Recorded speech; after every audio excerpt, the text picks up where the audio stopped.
Yo, yo, yo. Good morning, everybody. It's 5:17. Got up about 4:30 this morning. Just got done with my devotionals and I the verse of the day on my YouVersion app is it comes out of Luke 149. For he who is mighty has done great things for me, and holy is his name.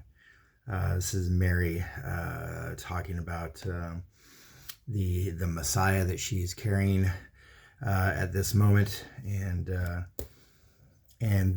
the what the gosh, I'm trying to find my words. What I read and what it talked about. Um, what the thing that struck me, it was asking about to thank God privately and publicly.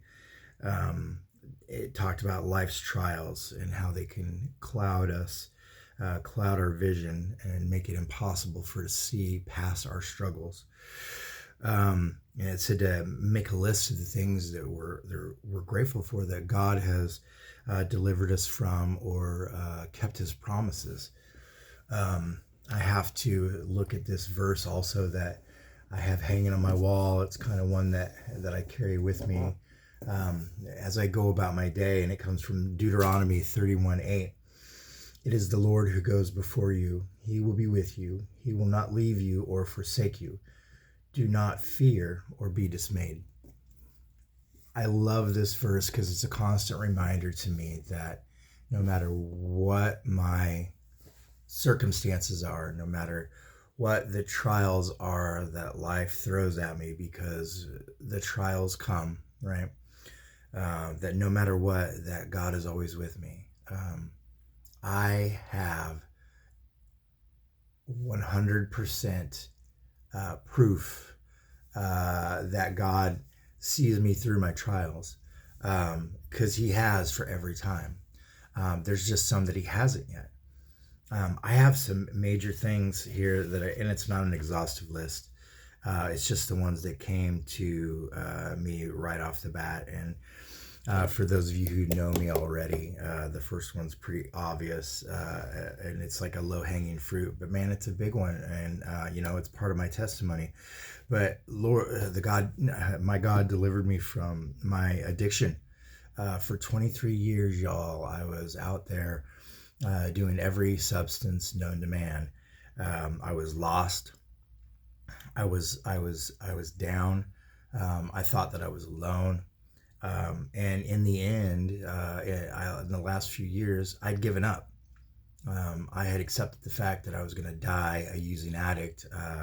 And in the end, it was mostly meth for the last 10 or 12 years of that. It was mostly meth, but amphetamines were always a part of my addiction, from the time that I really count it, from the time that I was 18 years old to the time that I was 41 years old. I could go through the list, but God left the 99 to come after this one.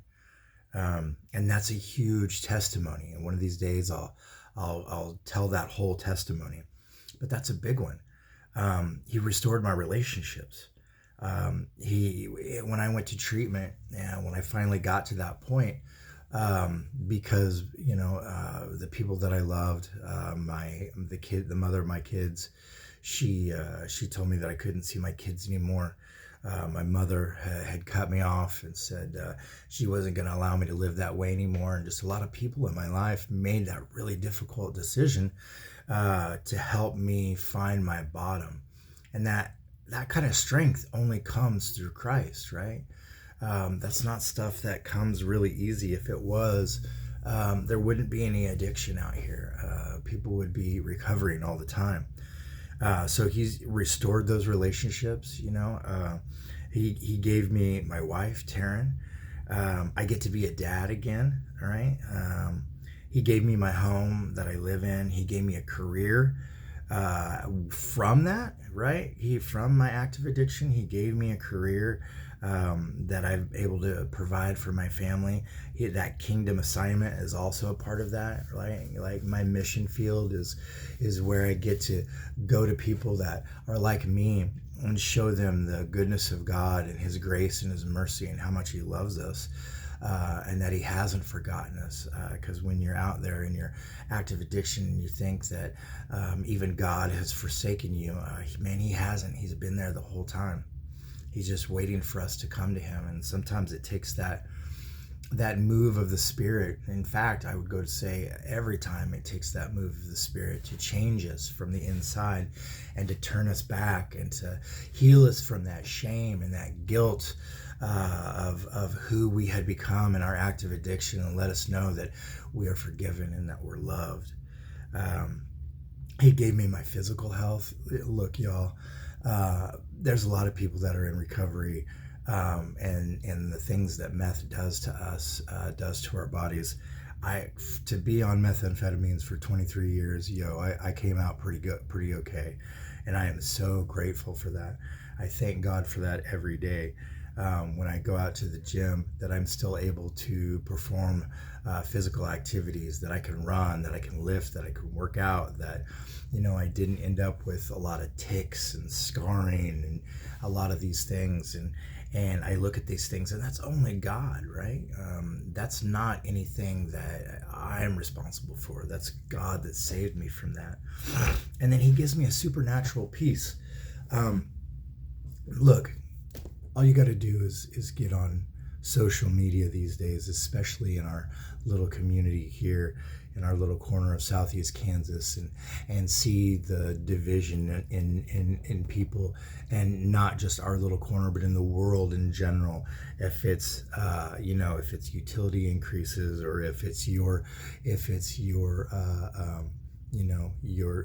Republican Party, your Democratic Party, the state of the world today, whatever it happens to be, man, there is something out there trying to rob you of your peace. And I have a supernatural peace today. Look, my utility bill's high too. Do I want my taxes to increase? Absolutely not. Do I want all of these things? No.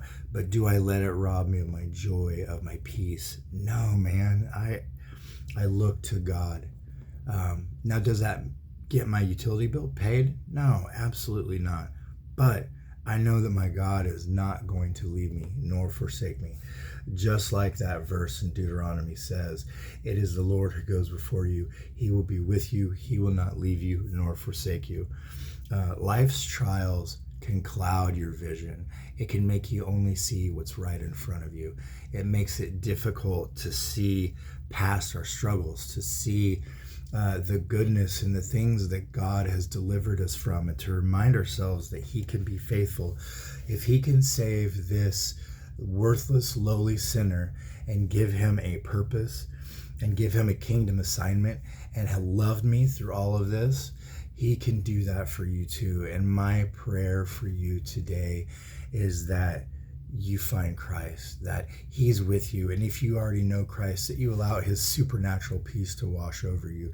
You allow him to change you from the inside out, and that you can see past life's circumstances.